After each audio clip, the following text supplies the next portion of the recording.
మధురై. ఆ పేరు వింటేనే భక్తితో పరవశించిపోతాం. కాని అక్కడ కొలువైయున్న మీనాక్షి అమ్మవారి ఆవిర్భావం కేవలం ఒక జననం కాదు.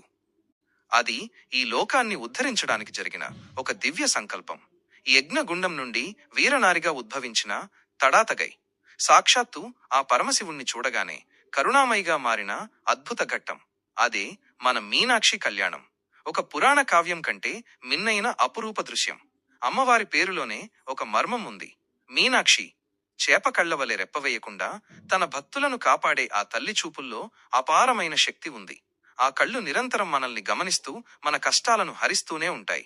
గర్భాలయంలో అమ్మవారిని చూస్తే ఆ మరకత వర్ణం, ఆ పచ్చని మెరుపు మనల్ని మంత్రముగ్ధులను చేస్తుంది. జ్ఞానానికి, ప్రకృతికి చిహ్నమైన ఆ పచ్చని రూపం వెనుక ఉన్న ఆధ్యాత్మిక రహస్యాలు, ఆ చేతిలోని చిలుక పలికే వేదమంత్రాల సారమేంటో తెలుసా? ఈ రోజు మన వీడియోలో మధురై మీనాక్షి అమ్మవారి కళ్లలోని శక్తి వెనుక ఉన్న అసలు సత్యం మరియు ఆ మరకత విగ్రహం వెనుక ఉన్న రహస్యాలను లోతుగా తెలుసుకుందాం. పురాణాల ప్రకారం మధురైని పాలించే మలయధ్వజ పాండ్యుడు అనే రాజుకు అతని భార్య కాంచనమాలకు చాలా కాలం వరకు సంతానం కలగదు. వారు సాక్షాత్తు పరమశివుడిని ప్రార్థించి పుత్రకామేష్టి యజ్ఞాన్ని నిర్వహిస్తారు. అయితే వారు కుమారుణ్ణి కోరుకున్నప్పటికీ యజ్ఞగుండం నుండి ఒక అద్భుతమైన 3 ఏళ్ల బాలిక ఆవిర్భవిస్తుంది. ఆ బాలికను చూసి రాజు దంపతులు ఆశ్చర్యపోతారు. ఆ పాప అయోనిజ తల్లి గర్భం నుండి పుట్టనిది. కాని ఆ పాపకు 3 రొమ్ములు ఉండటం చూసి రాజు ఆందోళన చెందుతాడు. లోకంలో ఎక్కడైనా ఇలా జరుగుతుందా అని భయపడతాడు. అప్పుడు ఆకాశం నుండి ఒక ఆకాశవాణి, రాజా, చింతించకు, ఈమె సాక్షాత్తు పార్వతీదేవి అవతారం. ఈమెకు తగిన భర్త కనిపించిన వెంటనే ఆమెకున్న ఆ 3వ రొమ్ము అదృశ్యమవుతుంది. అంతవరకు ఈమెను ఒక యువరాజులాగే పెంచు, యుద్ధ విద్యల్లో ఆరితేర్చిన వీరనారిగా తీర్చిదిద్దు అని పలుకుతుంది. ఆకాశవాణి చెప్పినట్లుగా రాజు ఆమెకు తడాతగై అని పేరు పెట్టి ఒక మగపిల్లాడిలాగే పెంచుతాడు. తడాతగై అంటే తమిళంలో అజేయురాలు లేదా ఎవరూ ఎదిరించలేని శక్తి అని అర్థం. ఆమె కేవలం అందమైన యువతి మాత్రమే కాదు, సకల శాస్త్రాలను, 64 కళలను మరియు అస్త్రశస్త్ర విద్యలను అభ్యసిస్తుంది. తండ్రి తర్వాత ఆమె మధురై సింహాసనాన్ని అధిష్ఠిస్తుంది. రాజ్యపాలన చేపట్టిన తర్వాత తడాతగై తన సైన్యంతో 8 దిక్కులను జయించాలని దిగ్విజయయాత్ర ప్రారంభిస్తుంది. ఆమె ఇంద్రలోకాన్ని, వరుణలోకాన్ని, ఇతర దేవతలను జయించి చివరకు కైలాసానికి చేరుకుంటుంది. అక్కడ నంది మరియు శివగణాలను ఓడిస్తుంది. స్వయంగా పరమశివుడే యుద్ధానికి రావాల్సి వస్తుంది. యుద్ధరంగంలో శివుడు ఆమె ముందుకు రాగానే తడాతగైలో అప్పటి వరకు ఉన్న కోపం, యుద్ధోన్మాదం ఒక్కసారిగా మాయమైపోతాయి. ఆమె కళ్లలో వింతైన కాంతి కనిపిస్తుంది. ఆమె సిగ్గుతో తల వంచుకుంటుంది. ఆ క్షణమే ఆమెకున్న 3వ రొమ్ము అదృశ్యమవుతుంది. ఆకాశవాణి చెప్పిన భవిష్యత్తు నిజమైందని, తన ప్రాణనాథుడు ఆ పరమశివుడే అని ఆమె గ్రహిస్తుంది. శివుడు ఆమెతో, నీవు మధురైకి తిరిగి వెళ్ళు, నేను వచ్చి నిన్ను వివాహం చేసుకుంటాను అని చెబుతాడు. శివుని మాట విన్న తడాతగై మధురైకి చేరుకోగానే ఆమెలోని యుద్ధ వీరత్వం మాయమై ఒక అందమైన వధువుగా మారిపోతుంది. తన కుమార్తె సాక్షాత్తు జగన్మాత అని, ఆమెకు కాబోయే భర్త ఆ పరమశివుడని తెలుసుకున్న తల్లి కాంచనమాల ఆనందానికి అవధులు లేవు.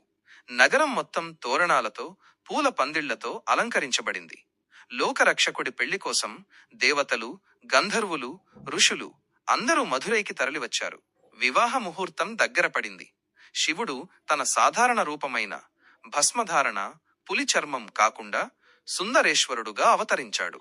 ఆయన రూపం కోటి సూర్యప్రభలతో వెలిగిపోతోంది. అత్యంత అందమైన వస్త్రాలు, ఆభరణాలు ధరించి చిరునవ్వుతో మధురై నగరంలోకి అడుగుపెట్టాడు. ఆయన రాకను చూసి మధురై ప్రజలు పరవశించిపోయారు. అందుకే ఆయనను అక్కడ చొక్కనాథుడు, అత్యంత అందగాడు అని కూడా పిలుస్తారు. మీనాక్షి అమ్మవారికి అన్నగా మహావిష్ణువు అళగర్ వైకుంఠం నుండి విచ్చేశాడు. శాస్త్రోక్తంగా తన సోదరి చేతిని శివుని చేతిలో పెట్టి కన్యాదానం చేశాడు. ఈ దృశ్యం శైవ, వైష్ణవ భేదాలు లేవని, అందరూ ఒకటేనని చాటి చెప్పింది. నేటికి మధురైలో మీనాక్షి కళ్యాణం జరిగినప్పుడు పక్కనే ఉన్న అళగర్ కోవిల్ నుండి విష్ణుమూర్తి బంగారు గుర్రంపై వస్తున్నట్లుగా ఉత్సవం నిర్వహిస్తారు. మీనాక్షి అమ్మవారి పెళ్లి సమయంలో ఒక ఆసక్తికరమైన సంఘటన జరిగింది. పెళ్లి విందుకు వచ్చిన శివగణాల్లో గుండోదరుడు అనే భక్తుడికి విపరీతమైన ఆకలి వేస్తుంది. వండిన వంటలన్నీ అతనే తినేస్తాడు.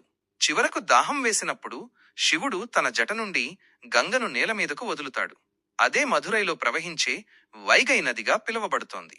పెళ్లి తర్వాత శివుడు సుందరేశ్వరుడు మధురైలోనే ఉండిపోయి మీనాక్షిదేవికి రాజ్యపాలనలో తోడుగా నిలిచాడు. శివుడిని వివాహం చేసుకున్న తర్వాత ఆమె మధురైకి రాణిగా పట్టాభిషిక్తురాలైంది. అప్పుడే ఆమె కళ్లలోని విశిష్టతను బట్టి ఆమెను మీనాక్షి అని పిలవడం ప్రారంభించారు. మీనాక్షి అంటే మీన అంటే చేప వంటి, అక్షి అంటే కళ్ళు కలది. దీనికి 3 ప్రధాన కారణాలు ఉన్నాయి. మధురైని పాలించే పాండ్యరాజుల రాజముద్ర చేప తడాతగై ఆ వంశానికి వారసురాలు కాబట్టి ఆ వంశ చిహ్నాన్ని ఆమె కళ్లతో పోలుస్తూ మీనాక్షి అని పిలిచారు. ప్రకృతి సిద్ధంగా చేపలు తమ గుడ్లను పొదగడానికి వాటిపై కూర్చోవు. కేవలం ఆ గుడ్లను నిరంతరం చూడటం ద్వారానే వాటికి జీవం పోస్తాయని ఒక ప్రాచీన నమ్మకం ఉంది. అదేవిధంగా మీనాక్షి అమ్మవారు తన భక్తులపై కేవలం తన చూపును ప్రసరింపజేయడం ద్వారానే వారి కష్టాలను తొలగించి జ్ఞానాన్ని ప్రసాదిస్తుంది. అందుకే ఆమెకు ఆ పేరు సార్థకమైంది. చేపలకు కనురెప్పలు ఉండవు. అవి నిద్రపోతున్నా కళ్ళు తెరిచే ఉంటాయి. అలాగే మీనాక్షి తల్లి తన బిడ్డలైన భక్తులను కాపాడటానికి రెప్ప వేయకుండా ఎల్లవేళలా కనిపెట్టుకుని ఉంటుందని భక్తుల నమ్మకం. శక్తి స్వరూపిణి అయిన తడాతగై శివుని కలవగానే తనలోని స్త్రీత్వానికి కరుణకు రూపమైన మీనాక్షిగా మారిపోయింది. అందుకే మధురైలో ఆమె విగ్రహాన్ని చూస్తే ఆ కళ్ళు మనతో మాట్లాడుతున్నట్లు, ఏదో తెలియని ప్రశాంతత, శక్తి మనలోకి ప్రవేశిస్తున్నట్లు అనిపిస్తుంది. లోక నియమం ప్రకారం శివుడికి ప్రాధాన్యత ఉన్న మధురైలో మాత్రం శక్తి, స్త్రీ కే ప్రథమ తాంబూలం. అంటే ముందు మీనాక్షి అమ్మవారిని దర్శించుకున్నాకే సుందరేశ్వరుణ్ణి దర్శించుకోవాలి. మధురై మీనాక్షి అమ్మవారి విగ్రహం పచ్చని రంగులో మరకత వర్ణం ఉండటం వెనుక అద్భుతమైన ఆధ్యాత్మిక రహస్యాలు, పురాణ కథలు ఉన్నాయి. ఆ పచ్చని రంగు కేవలం అందం కోసం కాదు, అది ఆమె అపారమైన శక్తికి, కరుణకు సంకేతం. మీనాక్షి అమ్మవారు సాక్షాత్తు రాజశ్యామల మాతంగిదేవి స్వరూపం. దశమహావిద్యల్లో ఒకరైన శ్యామలాదేవిని మరకత శ్యామల అని పిలుస్తారు. మరకతం అంటే పచ్చ. శ్యామలాదేవి జ్ఞానానికి, సంగీతానికి, కళలకు అధిదేవత. ఆమె శరీరం పచ్చని రంగులో మెరిసిపోతుంటుంది. కారణం, మీనాక్షి అమ్మవారు మధురైలో కేవలం ఒక రాణిగా మాత్రమే కాదు, సకల విద్యలకు నిలయమైన జ్ఞానస్వరూపిణిగా వెలిశారు. అందుకే ఆమె విగ్రహాన్ని పచ్చని రంగులో మరకత శిలతో మలిచారు. జ్యోతిష్య శాస్త్రం ప్రకారం 9 గ్రహాలలో బుధ గ్రహం మెర్క్యూరీ రంగు పచ్చ.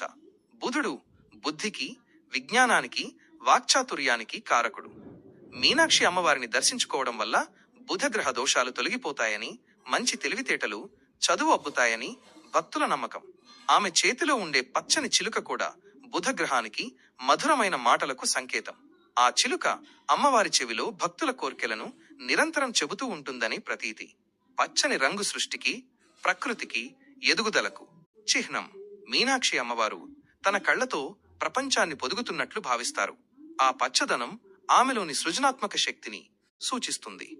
మలయధ్వజ పాండ్యుణ్ణి యజ్ఞగుండం నుండి ఆమె ఆవిర్భవించినప్పుడు ప్రకృతి అంతా పులకించి పచ్చగా మారిపోయిందని, దానికి గుర్తుగా ఆమెను పచ్చని వర్ణంలో కొలుస్తారని ఒక కథనం.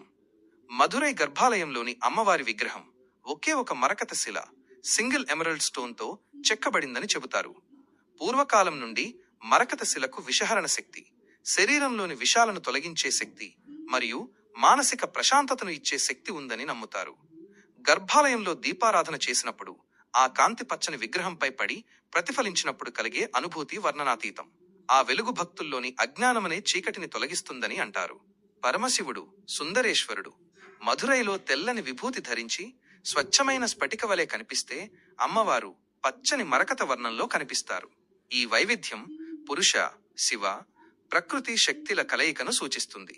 తెల్లని కాంతి సత్యానికి చిహ్నమైతే, పచ్చని రంగుమాయను దాటించే కరుణకు చిహ్నం. మధురై మీనాక్షి అమ్మవారి విగ్రహాన్ని మనం గమనిస్తే ఆమె కుడి చేతిలో లేదా కుడి భుజంపై ఒక అందమైన చిలుక కనిపిస్తుంది. ఇది కేవలం అలంకారం కోసం పెట్టినది కాదు. మీనాక్షి అమ్మవారి వద్దకు వేలాది మంది భక్తులు వస్తుంటారు. అందరూ తమ కోరికలను, కష్టాలను అమ్మవారికి చెప్పుకుంటారు. చిలుకకు విన్న మాటలను మళ్లీ మళ్లీ పలికే స్వభావం ఉంటుంది. భక్తులు అమ్మవారికి మొరపెట్టుకున్న విషయాలను ఈ చిలుక పదే పదే అమ్మవారి చెవిలో చెబుతూ ఉంటుందని భక్తుల నమ్మకం. ఒక తల్లి తన బిడ్డల కోరికలను తండ్రికి ఎలా చెబుతుందో ఈ చిలుక భక్తుల పక్షాన నిలబడి అమ్మవారికి వారి గోడును వినిపిస్తుంది. అందుకే దీనిని సందేశవాహకం అని అంటారు. మధురై ఆలయంలో అమ్మవారికి ప్రతిరోజు అలంకరణ చేసేటప్పుడు ఈ చిలుకకు ప్రత్యేక స్థానం ఉంటుంది. సాధారణ రోజుల్లో బంగారు చిలుకను అలంకరిస్తారు. ప్రత్యేక పండుగ దినాల్లో పచ్చని ఆకులతో, తాజా పూలతో తయారు చేసిన చిలుకను అమ్మవారి చేతిలో ఉంచుతారు. ఆ చిలుక అమ్మవారి చెవికి ఆనుకుని ఉన్నట్లుగా అమర్చుతారు. అంటే ఆమె నిరంతరం భక్తుల మొరను వింటున్నారని చెప్పడానికి ఇది ఒక నిదర్శనం. పూర్వం ఒక గొప్ప భక్తుడు అమ్మవారిని స్తుతిస్తూ పాడుతుంటే ఆ పాటలోని భక్తికి మెచ్చిన అమ్మవారు తన చేతిలోని చిలుకను ఆ భక్తుడి దగ్గరకు పంపి ఆశీర్వదించిందని ఒక జానపద కథ కూడా ప్రచారంలో ఉంది.